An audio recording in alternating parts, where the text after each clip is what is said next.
നമസ്കാരം. സന്ധ്യാദീപത്തിലേക്ക് എല്ലാ സജ്ജനങ്ങൾക്കും സ്വാഗതം.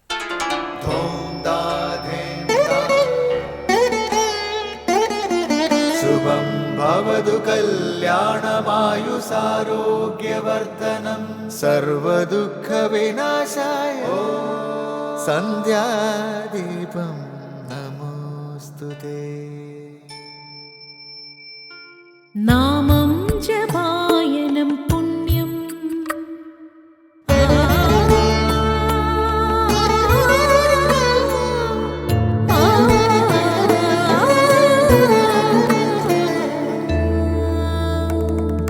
നാമം ജപായനം പുണ്യം നിരുപമദീപാങ്കുരം പോലെ സ്വരശ്രുതിലയവരമതുലം ദീവാങ്കണം മോക്ഷസംഗീതസാരം നീളും വഴിത്താരയിൽ ജീവതാരം മന്ത്രാലാപം മായാവിൻ നിൻ പ്രസാദം.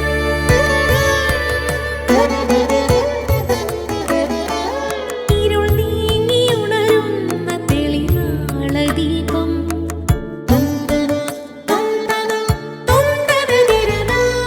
ഇരുൾ നീങ്ങിയുണരുന്ന തെളിനാളദീപം പ്രണവാമൃതം ചൊരിയുന്ന ദീപം.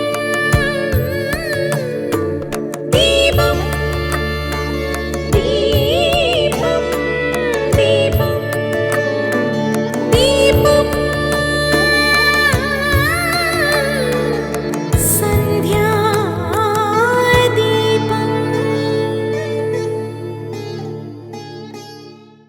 അസുര രാജാവാണ് ബലി.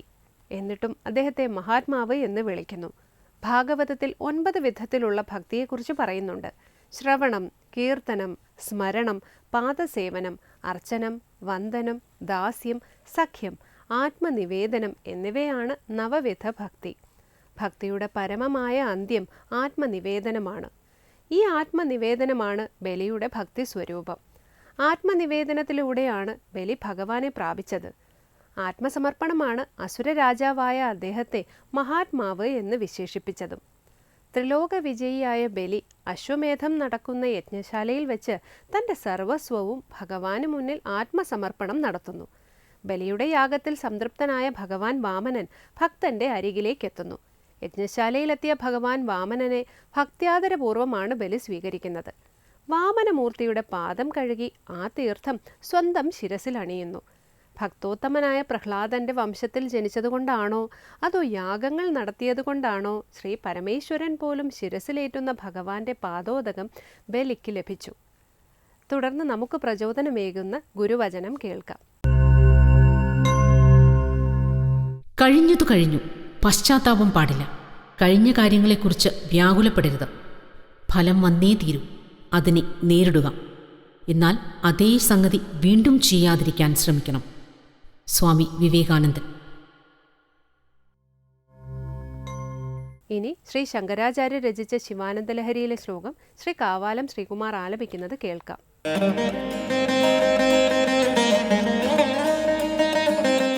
നാലം വാസകൃദേവ ദേവ ഭവത സേവാനതിർവാനുതി പൂജാ വാ സ്മരണം കഥാശ്രവണമപ്യാലോകനം മാതൃശാം സ്വാമിന്ന സ്ഥിരദേവതാനുസരണായാസേന കിം ലഭ്യത്തെ കാ വാ മുക്തിരിതഃ കുതോ ഭവതി ചേത് കിം പ്രാർത്ഥനീയം തദാ.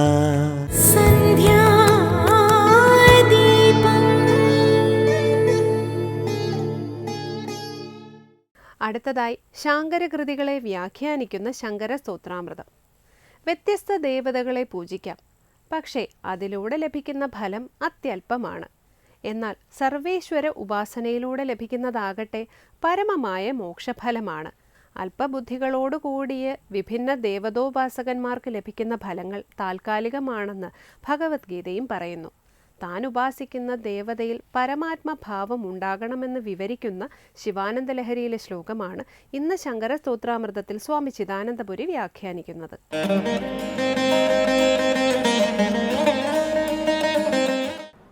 സകല ദേവതകളിലൂടെയും ലക്ഷ്യമാക്കുന്നത് ഏക ഈശ്വരനെയാണ്, സർവേശ്വരനെയാണ്. വ്യത്യസ്ത ദേവതകളെ പൂജിക്കാം, പക്ഷേ വ്യത്യസ്ത ദേവതകളെ പൂജിക്കുന്നതിലൂടെ ലഭിക്കുന്ന ഫലം അത്യല്പമാണ്. എന്നാൽ സർവേശ്വരോപാസനയിലൂടെയോ അത് പരമമായ മുക്തിഫലമാണ്. ഈ ഒരാശയം സകല ശാസ്ത്രങ്ങളിലും ആവർത്തിക്കുന്നു. ഈ ഒരു വിഷയമാണ് ഇവിടെ സൂചിപ്പിക്കുന്നത്. ഭഗവാനെ, ഭവാന്റെ സേവയാകട്ടെ, നദിയാകട്ടെ, നദി നമസ്കാരം, നുതിയാവട്ടെ, നുതി പറഞ്ഞ സ്തോത്രങ്ങൾ, പൂജയാകട്ടെ, പൂജാവ, സ്മരണമാകട്ടെ, കഥാശ്രവണമാകട്ടെ, ആലോകനമാകട്ടെ, എന്നെപ്പോലുള്ളവർക്ക് മാതൃശാം, എന്നെപ്പോലുള്ളവർക്ക് ഇതിലേതെങ്കിലും ഒന്നിനെ കൊണ്ട് തന്നെ മുക്തി സിദ്ധമാകുന്നു എന്നിരിക്കെ അസ്ഥിര ദേവതകളെ അനുസരിക്കുന്ന ക്ലേശകരമായ കർമ്മങ്ങളെ ചെയ്തിട്ട് എന്താണ് കിട്ടാൻ പോകുന്നത് എന്നാണ് ചോദിക്കുന്നത്. വളരെ ശ്രദ്ധിക്കേണ്ടുന്ന, സൂക്ഷ്മ വിചാരം ചെയ്ത് ശരിയായ അർത്ഥത്തിൽ മനസ്സിലാക്കേണ്ടുന്നൊരു ശ്ലോകമാണിത്. നോക്കൂ. നാലംബാശകൃദേവ ദേവ ഭവത സേവാനതിർവാനുതി പൂജാവാ സ്മരണം കഥാശ്രവണമപ്യാലോകനം മാതൃശാം. ഹേ ദേവ, അല്ലയോ സകലത്തെയും പ്രകാശിപ്പിക്കുന്ന ഭഗവാനെ, ഭവതഃ, ഭവാന്റെ സേവ, നമസ്കാരം, നതി, നുതി, സ്തോത്രങ്ങൾ, പൂജാവാ, പൂജയാകട്ടെ, സ്മരണം വാ, സ്മരിക്കുന്നതാകട്ടെ, കഥാശ്രവണം, അവിടുത്തെ കഥയുടെ ശ്രവണമാകട്ടെ, കഥകളെ, ഭഗവത് കഥകളെ കേൾക്കുന്നതാകട്ടെ, ആലോകനം, ആ ഭഗവത് രൂപത്തെ നോക്കുന്നതാവട്ടെ, ഇതെല്ലാം പരമമായ മുക്തിയെ പ്രദാനം ചെയ്യുന്നു. എന്നിരിക്കെ ഹേ സ്വാമിൻ, അല്ലയോ സ്വാമിൻ, സകല ജഗത്തിൻ്റെയും സ്വാമിയായിരിക്കുന്നവനെ, അസ്ഥിരദേവതാനുസരണായാസേന കിം ലഭ്യത്തെ, അസ്ഥിരദേവതകളുടെ ആയാസബഹുളങ്ങളായ ആരാധനകളെ കൊണ്ട് എന്ത് ലഭിക്കുന്നു? വ്യത്യസ്തങ്ങളായ ഗുണഘടനകളോടുകൂടിയ ദേവതകൾ, വ്യത്യസ്ത ഭാവങ്ങളെ പ്രാപിച്ചിരിക്കുന്ന ദേവതകൾ, അതത് ദേവതയുടെ ഉപാസന കൊണ്ട് അതത് ഗുണത്തിന് അനുരൂപമായ ഫലം ലഭിക്കുന്നു. തീർച്ചയായിട്ടും അതത് ഫലം ആഗ്രഹിക്കുന്നവർക്ക് അത് പൂജിക്കാം, അത്തരം ഉപാസനകളിൽ വ്യാപരിക്കാം. എന്നാൽ സർവേശ്വരോപാസന കൊണ്ടാവട്ടെ മോക്ഷഫലമാണ്. വിഭിന്ന ദേവതകളുടെ ഉപാസനകളെ കൊണ്ട് എന്താണ് ലഭിക്കുന്നത്? ഗീതയിൽ ഈ വിഷയം പറയുന്നുണ്ട്. അന്തവത്തു ഫലം തേഷാം തദ്ഭവത്തി അല്പമേധസാം എന്ന്. അല്പബുദ്ധിയോടുകൂടിയ വിഭിന്ന ദേവതോപാസകന്മാർക്ക് ലഭിക്കുന്ന ഫലങ്ങൾ അവസാനമുള്ളവയാണ്, താത്കാലികങ്ങളാണ് എന്ന്. ഹേ പരമാത്മൻ, അവിടുത്തെ ഉപാസന അനന്തഫലത്തെ തരുന്നു എന്നിരിക്കെ ഇതഃ കാവാ മുക്തി ഭവതി, ഇതിൽ നിന്ന്, അങ്ങയുടെ ഈ ഉപാസനയിൽ നിന്ന് പരമമായ മുക്തിയെ ലഭിക്കുന്നുവല്ലോ, നേടുന്നുവല്ലോ. ചേത് എന്നിരിക്കെ തതഃ കിം പ്രാർത്ഥനീയം, അതിൽ നിന്ന്, വ്യത്യസ്ത ദേവതോപാസനയിൽ നിന്ന് എന്ത് പ്രാർത്ഥിക്കാനാണ് ഉള്ളത്? തീർച്ചയായിട്ടും പ്രാർത്ഥിക്കേണ്ടവർക്ക് പ്രാർത്ഥിക്കാം, താത്കാലികങ്ങളായ ഫലങ്ങളെ നേടേണ്ടവർക്ക് ആ വഴി തിരഞ്ഞെടുക്കാം, അതിന് തെറ്റില്ല. പക്ഷേ ഇവിടെ പരാഭക്തൻ ചിന്തിക്കുകയാണ്, ചോദിക്കുകയാണ്, പരമമായ മുക്തിയെ പ്രദാനം ചെയ്യുന്ന പരമേശ്വരോപാസന ഉണ്ടായിരിക്കെ ആയാസബഹുലങ്ങളായ ഇത്തരം അന്യദേവതോപാസനകളെ കൊണ്ട് എന്താണ് ലഭിക്കാൻ പോകുന്നത്? കിം പ്രാർത്ഥനീയം, എന്താണ് പ്രാർത്ഥിക്കപ്പെടാനുള്ളത്? ഒന്നുമില്ല എന്ന് ഭാവം. അതുകൊണ്ട് എൻ്റെ മനസ്സ് ഭവതഃ, ഭവാന്റെ സേവയിൽ വ്യാപൃതമാകട്ടെ, നതിഹി, നമസ്കാരത്തിൽ വ്യാപൃതമാകട്ടെ, നുതിഹി, സ്തോത്രത്തിൽ വ്യാപൃതമാകട്ടെ, പൂജയിൽ വ്യാപൃതമാകട്ടെ, സ്മരണം, ഭഗവാന്റെ സ്മരണം ചെയ്യുന്നതിൽ വ്യാപൃതമാകട്ടെ, കഥാശ്രവണത്തിൽ വ്യാപൃതമാകട്ടെ, ആലോകനത്തിൽ നോക്കിക്കാണുന്നതിൽ വ്യാപൃതമാകട്ടെ. ഇങ്ങനെ സകല കരണങ്ങളെ കൊണ്ടും ചെയ്യുന്ന സകല ഉപാസനകളും ആ പരമാത്മാവിൽ പരമേശ്വരനിൽ സമർപ്പിതമാകട്ടെ. ഇത് മാതൃശാം എന്നെപ്പോലുള്ളവർക്ക് പരമമായ മുക്തിയെ പ്രദാനം ചെയ്യും എന്നിരിക്കെ ആ സർവേശ്വരനെ തിരിച്ചറിയാതെ അന്യദേവതാ ഭാവങ്ങളിലേക്ക് പോയി പെട്ട് അതും ആയാസത്തോടു കൂടിയ കർമ്മങ്ങളിൽ വ്യാപരിച്ച് എന്താ നേടാനുള്ളത്? ഒന്നും നേടാനില്ല. എന്നാൽ എല്ലാ ദേവതകളിലൂടെയും ലക്ഷീകരിക്കപ്പെടുന്ന സർവേശ്വരൻ ആ പരമേശ്വര തത്വത്തെ ഉപാസിക്കുന്നതിലൂടെയോ അത് ചിത്തശുദ്ധിദ്വാര പരമമായ മുക്തിയിലേക്ക് നയിക്കുന്നു. ഇവിടെ ഒരു ചോദ്യം വരാം. അപ്പോൾ അന്യദേവതോപാസകന്മാർക്ക് ഉയർച്ചയില്ലെന്നാണോ പറയുന്നത്? ഒരിക്കലും പറഞ്ഞില്ല. അന്യദേവതോപാസകന്മാർക്ക് അതത് ഉപാസനാഫലം ലഭിക്കുന്നു എന്നുള്ളതൊരു ഫലം. രണ്ടാമത്, ഏത് ദേവതയെ ഉപാസിക്കുന്നവരായാലും അത് ഇന്ന ദേവത എന്നില്ല. സാത്വികമോ രാജസികമോ താമസികമോ എന്ന വ്യത്യാസമില്ല. അത് ഭഗവാൻ പരമേശ്വരനെന്നോ മഹാവിഷ്ണുവെന്നോ അല്ലെങ്കിൽ കൃഷ്ണനെന്നോ രാമനെന്നോ ഉള്ള വ്യത്യാസമില്ല. താൻ ഉപാസിക്കുന്ന ദേവതയിൽ പരമാത്മഭാവം കാണാൻ കഴിഞ്ഞാൽ മതി ഭക്തന്. അപ്പോൾ ഒരു ദോഷവും ഇല്ല. ഞാൻ ഉപാസിക്കുന്ന ദേവത തന്നെയാണ് പരമേശ്വരൻ, പരമാത്മാവെന്ന കാഴ്ചപ്പാടോടുകൂടി ഉപാസിക്കുമ്പോൾ അത് ഏകമായ അദ്വയമായ സത്യസ്വരൂപൻ്റെ ഉപാസനയായിത്തീരും. അല്ലാതെ ഛിദ്രങ്ങളായ ദേവതകളിൽ പെട്ട് താൽക്കാലിക ഫലങ്ങളെ പ്രാർത്ഥിക്കുന്നതിൽ എന്ത് കാര്യം എന്നാണ് ചോദിക്കുന്നത്. നല്ലപോലെ വിചാരം ചെയ്യുക. തുടർന്ന് നമുക്ക് അടുത്ത പ്രാവശ്യം ശ്രദ്ധിക്കാം.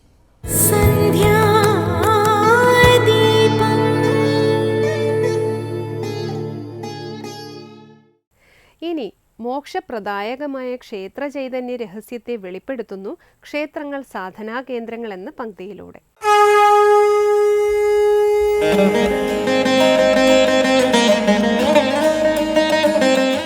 മഹാക്ഷേത്രങ്ങളിലെ നിത്യനിദാനങ്ങളെയാണ് നമ്മൾ നേരത്തെ കഴിഞ്ഞ അധ്യായത്തിൽ ചർച്ച ചെയ്തത്. ഇനി ഈ അധ്യായത്തിൽ അതിന് കീഴെ വരുന്ന സാധാരണ ക്ഷേത്രങ്ങളിൽ നിത്യം 3 നേരം പൂജ നടക്കുന്ന ക്ഷേത്രങ്ങൾ, അതുപോലെ 2 നേരം മാത്രം പൂജ നടക്കുന്ന, ഒറ്റ നേരം മാത്രം പൂജ നടക്കുന്ന ഒക്കെയുള്ള ക്ഷേത്രങ്ങളുണ്ട്. അവിടെയും ഇത്തരത്തിലുള്ള നിത്യനിദാനങ്ങൾ എങ്ങനെയായിരിക്കും ചിട്ടപ്പെടുത്തിയിട്ടുണ്ടാകുക എന്നുള്ളത് വളരെ പ്രാധാന്യം അർഹിക്കുന്നൊരു വിഷയമാണ്. ഈ 3 നേരത്തെ പൂജയുള്ള സ്ഥലങ്ങളിലും അത്യാവശ്യം ശീവേലി, നിത്യശീവേലി എന്ന് പറയുന്ന ചടങ്ങുകൾ പതിവുണ്ട്. അതില്ലാത്തതും പതിവുണ്ട്, നിത്യശീവേലിയോട് കൂടിയതും പതിവുണ്ട്. അത് ആ സാന്ദർഭികമനുസരിച്ചിട്ട് ഓരോ ക്ഷേത്രങ്ങളുടെ വൈശേഷികമായ ആചരണത്തിനനുസരിച്ചിട്ടാണ് ഈ നിത്യശീവേലി ഉൾപ്പെടെയുള്ള കാര്യങ്ങൾ നിശ്ചയിക്കുന്നത്. ഇതുപോലെ തന്നെ 2 നേരം പൂജയാണെന്നുണ്ടെങ്കിൽ രാവിലെ ഒരു പൂജയും വൈകുന്നേരം ഒരു അത്താഴ പൂജയും എന്നുള്ളതാണ് സാമാന്യമായിട്ടുള്ള ക്രമം. അതും പോരാതെ ഒറ്റ നേരത്തെ പൂജ എന്ന് പറയുമ്പോൾ ഏതെങ്കിലും ഒരു നേരം മാത്രം നട തുറക്കുകയും അതിനനുസരിച്ച് നിശ്ചയിക്കുന്ന, അതും ഈ പൂർവികമായിട്ട് തന്നെ പ്രതിഷ്ഠാവേളയിൽ കൽപ്പിച്ച ഒരു കൽപ്പനയാണ്. ദിവസേന ഒരു നേരമെങ്കിലും നട തുറന്ന് പൂജ കഴിച്ചു കൊള്ളാം എന്നായിരിക്കും ദേവനോട് ഒരു പ്രതിജ്ഞ ചെയ്തിട്ടുണ്ടാകുക. അത് കാലസ്ഥിതിക്കനുസരിച്ചും ദേശസ്ഥിതിക്കനുസരിച്ചും ഒക്കെ ഇതിൻ്റെ വലിപ്പച്ചെറുപ്പങ്ങൾ ചുരുങ്ങി വരും.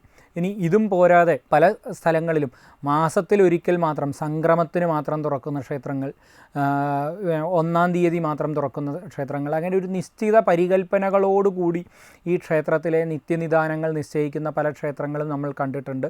ഇതുപോലെ തന്നെ കാവ് സമ്പ്രദായത്തിലുള്ള പല ക്ഷേത്രങ്ങളും സംവിധാനങ്ങളും സങ്കേതങ്ങളും നമ്മൾ കാണാറുണ്ട്. അവിടങ്ങളിലും ഇത്തരത്തിൽ കാവ് വട്ടം എന്നൊക്കെ പറയുന്ന തരത്തിലുള്ള സ്ഥലങ്ങളിൽ ഇതുപോലെ മാസത്തിലൊരിക്കലും ആഴ്ചയിലൊരിക്കലും മാത്രമൊക്കെ നട തുറക്കുകയും പൂജാ സംവിധാനങ്ങൾ ചിട്ടപ്പെടുത്തുകയും ചെയ്യുന്ന ക്ഷേത്രങ്ങളാണ്. ഈ ക്ഷേത്രങ്ങൾ എന്ന് വെച്ച് ഒരു നേരമേ പൂജ കഴിക്കുന്നുള്ളൂ എന്ന് വെച്ച് ഈ ക്ഷേത്രത്തിൻ്റെ ചൈതന്യത്തിനോ അല്ലെങ്കിൽ അവിടുത്തെ ദേവതാ സങ്കല്പങ്ങൾക്കോ ഒരു കോട്ടവും അവിടെ ഉണ്ടാകുന്നില്ല. ആ ക്ഷേത്രത്തിൻ്റേതായിട്ടുള്ള വൈശേഷികതകൾ കൊണ്ടാണ് ഓരോ സ്ഥലത്തും ഓരോ തരത്തിലുള്ള പൂജാവിധാനങ്ങൾ ചിട്ടപ്പെടുത്തുന്നത്.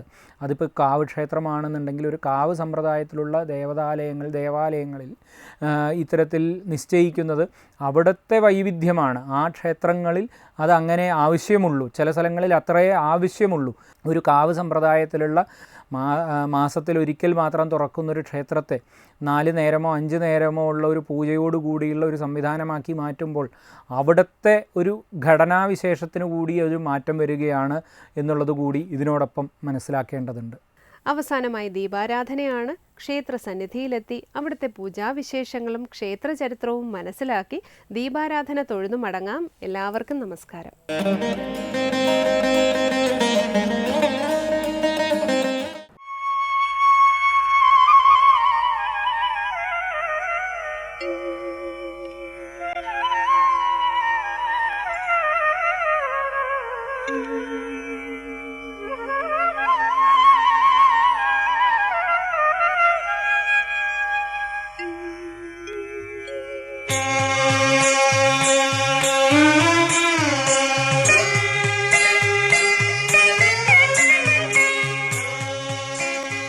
ഇത് ഓണാട്ടക്കരയിലെ ഗുരുവായൂർ എന്നു പേരുകേട്ട ഏവൂർ ശ്രീകൃഷ്ണസ്വാമി ക്ഷേത്രം.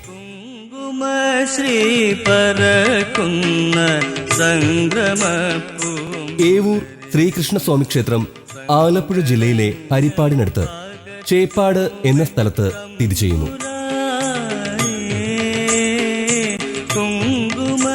ഈ മഹാക്ഷേത്രത്തിന്റെ ഐതിഹ്യം ദ്വാപരയുഗവുമായി ബന്ധപ്പെട്ട് കിടക്കുന്നു.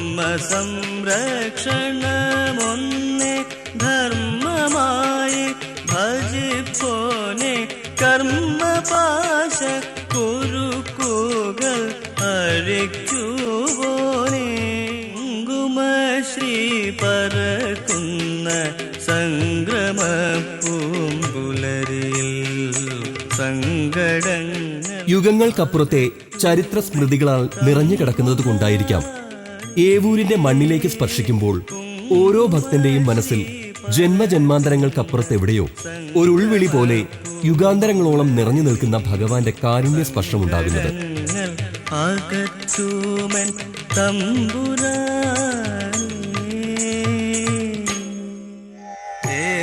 ശ്രീകൃഷ്ണദേവമംഗള ക്ഷേത്ര സന്നിധി തന്നിലായി ശ്രീഭൂതനാഥനാണ് ഏവൂരിലെ പ്രധാന ഉപദൈവം. കിരാതഭാവത്തിൽ നിറഞ്ഞു നിൽക്കുന്ന പ്രപഞ്ചനാഥനൊപ്പം പാർവതീദേവിയുമുണ്ട്. ഈ ഉപദൈവങ്ങളെ വണങ്ങി ഓരോ ഭക്തനും ക്ഷേത്രത്തിനുള്ളിലേക്ക് പ്രവേശിക്കുമ്പോൾ പഞ്ചഭൂതങ്ങളാൽ നിറഞ്ഞ സ്വന്തം ശരീരം തിരിച്ചറിഞ്ഞ ഭക്തർ ശ്രീകോവിലിനുള്ളിലെ ഭഗവാന്റെ പ്രയോഗചക്ര പ്രതിഷ്ഠയിലേക്ക് നോക്കി കണ്ണുകൾ അടയ്ക്കുമ്പോൾ സ്വന്തം ആത്മാവിനെയാണ് തിരിച്ചറിയുന്നത്. ആ തിരിച്ചറിവിലൂടെ പരമമായ മോക്ഷത്തിനു വേണ്ടിയുള്ള ആത്മാവിന്റെ തുടുപ്പുകളാൽ ഭഗവാനോടുള്ള അചഞ്ചലമായ വിശ്വാസത്താൽ നാം സ്വയം മറന്നു പോകുന്നു. ശരീരം, മനസ്സ്, ബുദ്ധി, ആത്മാവ്, പരമാത്മാവ് എന്നീ തലങ്ങളിലൂടെ ഭക്തൻ അവനെ സ്വയം തിരിച്ചറിയുക കൂടെ ചെയ്യുന്നു.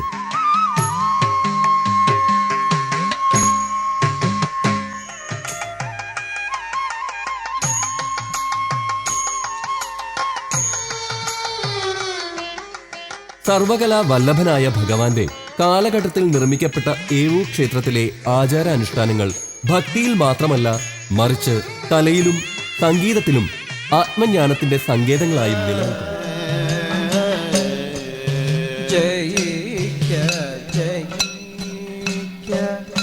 കൃഷ്ണ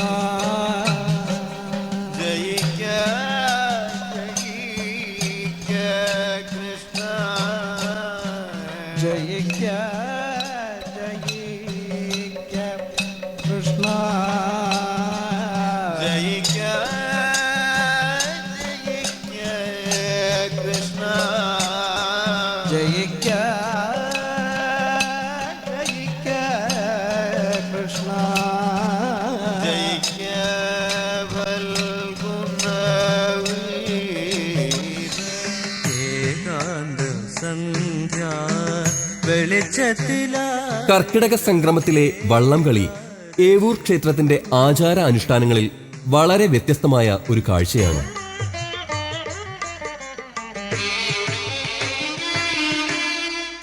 ഏവൂർ പാടത്തു നിന്നും പുഴയിലൂടെ ഭഗവാനെ എഴുന്നള്ളിച്ചു കൊണ്ടുള്ള യാത്ര ഈ പുഴയുടെ അങ്ങേക്കരയിൽ നിന്നും താളമേളങ്ങളുടെ അകമ്പടിയോടെ വഞ്ചിപ്പാട്ടിന്റെ താളത്തിൽ അലങ്കരിച്ചു കൊണ്ടുവരുന്ന വഞ്ചികൾ പത്തിയൂർ ദേവിക്ക് മുന്നിൽ കാഴ്ചാദ്രവ്യങ്ങൾ സമർപ്പിച്ച് ചെറിയ തോടുകളിലൂടെ മറ്റു കരകളിലെ സ്വീകരണങ്ങൾ ഏറ്റുവാങ്ങിക്കൊണ്ട് ക്ഷേത്രത്തിൽ തിരിച്ചെത്തുന്നു.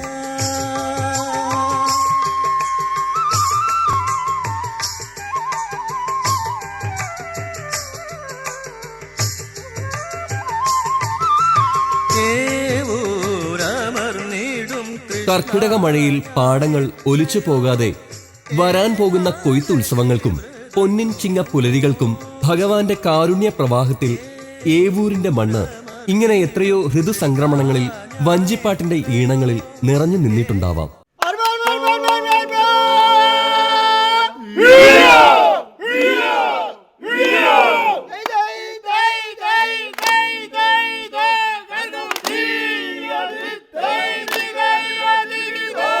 ഇന്നും വഞ്ചിപ്പാട്ടിന്റെ ഒരു പാരമ്പര്യം ഏവൂരിന്റെ തലമുറ കെടാതെ സൂക്ഷിക്കുന്നതും നമുക്ക് കാണാൻ കഴിയും.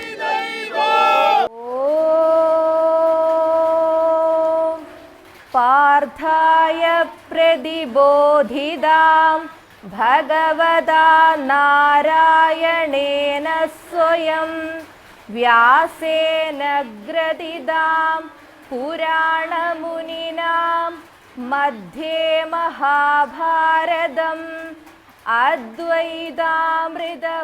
മാറുന്ന കാലഘട്ടത്തിലും പൈതൃകങ്ങൾ ഒന്നും നഷ്ടപ്പെടാതിരിക്കുവാൻ ഭഗവാന്റെ അവതാര കഥകളും ലോകത്തിന് മാതൃകയായി നിലനിൽക്കുന്ന ഭഗവത്ഗീതയുമൊക്കെ യുവതലമുറയിലും ആത്മീയ ജ്ഞാനമുണ്ടാക്കുവാൻ വേണ്ടി ക്ഷേത്ര ഭാരവാഹികൾ നാരായണീയവും ഗീതാ ക്ലാസുകളും ഇന്നും തുടർന്നുകൊണ്ടേയിരിക്കുന്നു.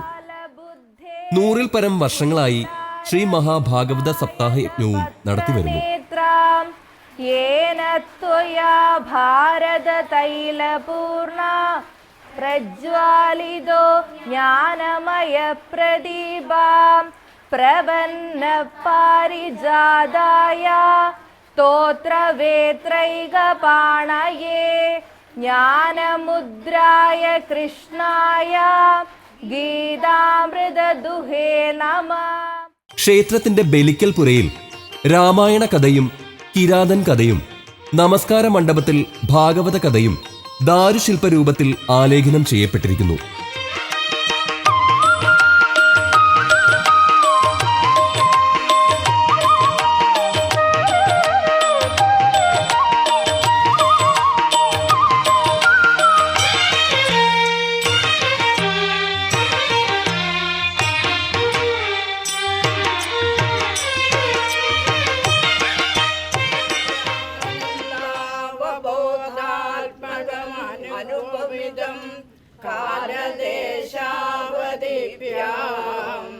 നിർമുക്തം നിത്യമുക്തം നിഗമശതസഹസ്രേണ നിർഭാസ്യമാനം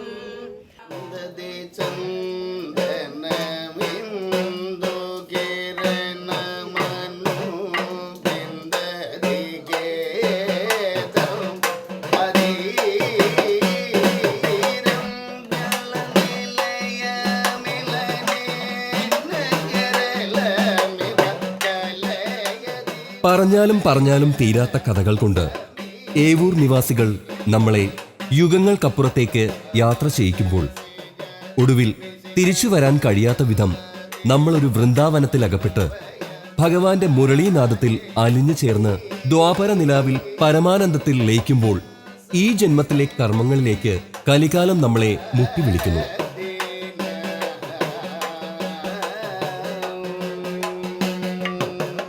സന്ധ്യാദീപങ്ങളും തൊഴുത് അത്താഴപൂജയും ശീവേലിയും കഴിഞ്ഞ് നടയടയ്ക്കുമ്പോൾ നീലിമയാർന്ന ഒരു പുഞ്ചിരിയായി ഭഗവാൻ നമ്മളിൽ നിറഞ്ഞു നിൽക്കുന്നു.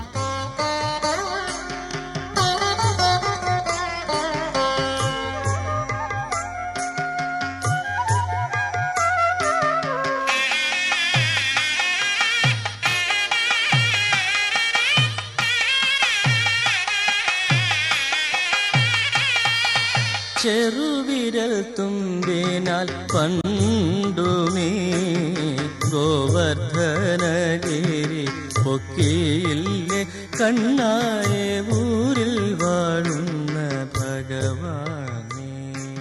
തിരികെ നടക്കുമ്പോൾ ഏവൂരിലേക്ക് വീണ്ടും വീണ്ടും മടങ്ങിയെത്തുവാൻ, ഭഗവാന്റെ ദർശന പുണ്യത്തിൽ അലിഞ്ഞു ചേരുവാൻ ആത്മാവ് കൊതിച്ചുകൊണ്ടേയിരിക്കും.